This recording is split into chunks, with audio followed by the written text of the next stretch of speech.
نبی کریم صلی اللہ علیہ وآلہ وسلم نے ارشاد فرمایا، اگر کوئی آدمی کھجور خیرات کر کے دوزخ سے بچ سکتا ہے تو اس کو چاہیے کہ وہ اپنی جان کو دوزخ سے بچائے۔ آپ صلی اللہ علیہ وآلہ وسلم نے فرمایا، اگر اللہ کے ہاں دنیا ایک مچھر کے پر کے برابر بھی حیثیت رکھتی تو اللہ تعالیٰ کسی کافر کو پانی کا ایک گھونٹ بھی نہ پلاتا۔ آپ صلی اللہ علیہ وآلہ وسلم نے فرمایا، حرص سے بھری ہوئی کنجوسی سے بچو، کیونکہ اس نے تم سے پہلوں کو برباد کر دیا۔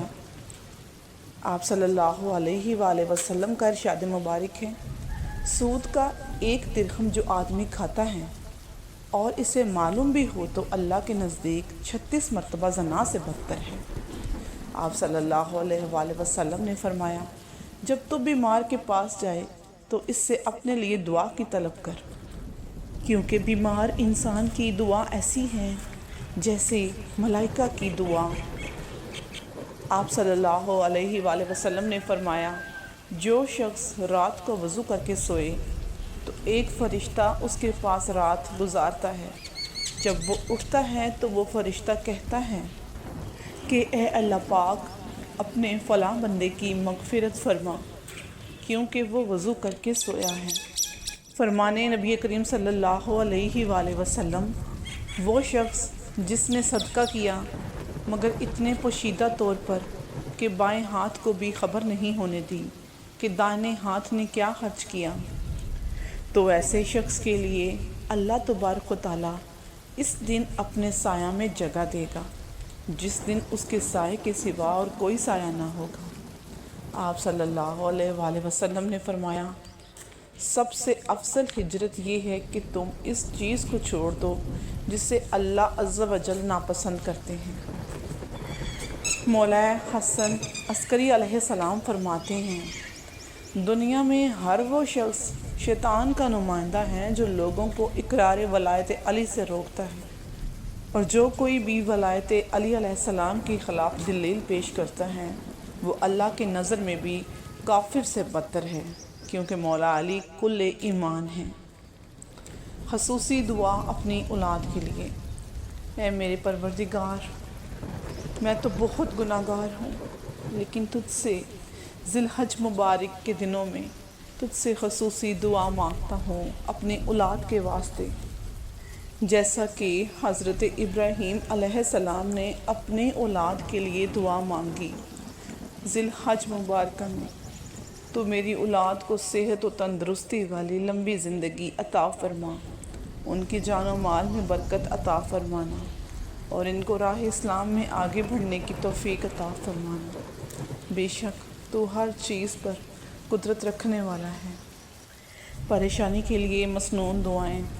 لا الہ الا اللہ العظیم الحکیم، لا الہ الا اللہ رب العرش العظیم، لا الہ الا اللہ رب السماوات و رب الارض و رب العرش الکریم، اللہم رحمتک ارجو فلا تکلنی الی نفسی طرفۃ عین واصلح لی شأنی کلہ لا الہ الا انت اللہ اللہ رب لا اشرک بہ شیئا۔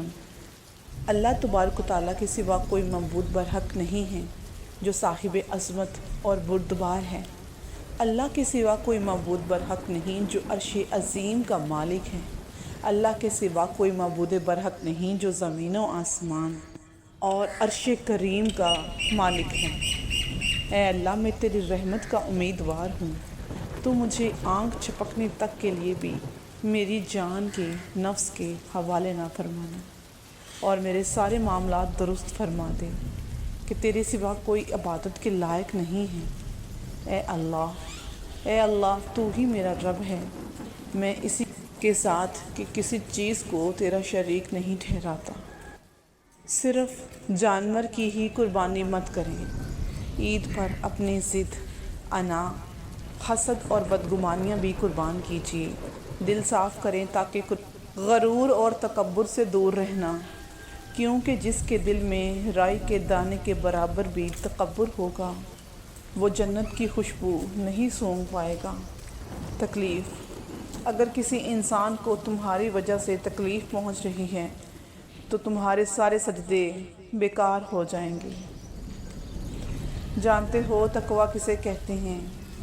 ہر دم اس فکر میں رہنا کہ اللہ کو کچھ برا نہ لگ جائے۔ من کنت مولا فہذا علی مولا۔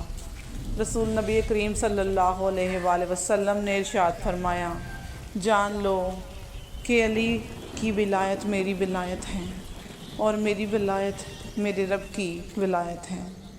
نماز عشرہ ذو الحج۔ رسول نبی کریم صلی اللہ علیہ وآلہ وسلم نے فرمایا، منافقوں کے لیے سب سے بھاری نماز عشاء اور فجر کی نماز ہیں۔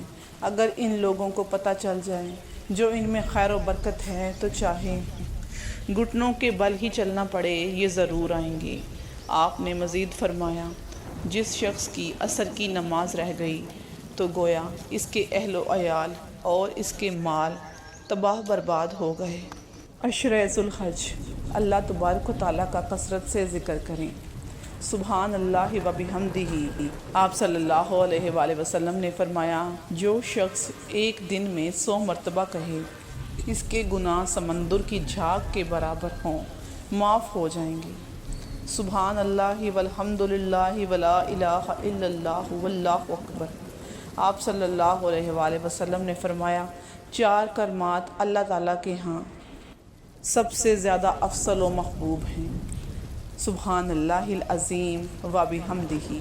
آپ نے فرمایا، جو شخص ایک دفعہ کہتا ہے، اس کے لیے جنت میں کھجور کا درخت لگا دیا جاتا ہے۔ اللہ تبارک و تعالیٰ کی نعمتوں پر غور کرنے سے اللہ سے حیا آنے لگتی ہے۔ پھر انسان اس بات سے شرما جاتا ہے کہ اللہ کی ہی بخشی ہوئی نعمتوں کو اس کی نافرمانی میں استعمال کیا جائے۔ آپ صلی اللہ علیہ وآلہ وسلم نے فرمایا، حرمت والے 4 مہینے۔ زمانہ گھوم پھر کر پھر اسی حالت پر آ گیا جیسے اس دن تھا جس دن اللہ نے آسمان اور زمین کو پیدا کیا تھا۔ سال 12 مہینوں کا ہوتا ہے، 4 مہینے اس میں سے حرمت کے ہیں، 3 تو ایک کے بعد ایک ہیں، ذی القعدہ، ذی الحج، محرم اور چوتھا رجب ہے جو جمادی الاخر اور شعبان کے بیچ میں پڑتا ہے۔ اے اللہ پاک، تو صبر اور استقلال دے، غفلتوں پہ میری پردہ ڈال دے، تو عطا کر ریزی اے خدا، شکر کے سانچے میں مجھ کو ڈھال دے۔ امام علی رضا علیہ السلام کا فرمان ہے، جو شخص اپنے گناہوں کے کفارے کے لیے کچھ نہ کر سکتا ہو تو اس کو چاہیے کہ زیادہ سے زیادہ محمد و آل محمد پر درود پاک پڑھے، اس کے ساتھ اس کے گناہ جھڑ جائیں گے۔ حضرت امام موسیٰ کاظم علیہ السلام نے فرمایا، جس طرح تم اپنی ظاہری چیزوں میں خدا سے شرم کرتے ہو، اسی طرح اپنی پوشیدہ چیزوں میں بھی خدا سے شرم کیا کرو۔ حضرت امام حسین علیہ السلام فرماتے ہیں، ایسی بات زبان پر جاری نہ کرو جو تمہاری قدر و قیمت گھٹا دیتی ہو۔ آپ صلی اللہ علیہ وآلہ وسلم نے ارشاد فرمایا، پل صراط پر تم میں سے زیادہ ثابت قدم رہے گا وہ شخص جس کی محبت میری آل سے زیادہ ہوگی۔ آپ صلی اللہ علیہ وآلہ وسلم نے فرمایا، جس جسم کی پرورش حرام مال سے ہوگی اس کے لیے آگ ہی مناسب ہے۔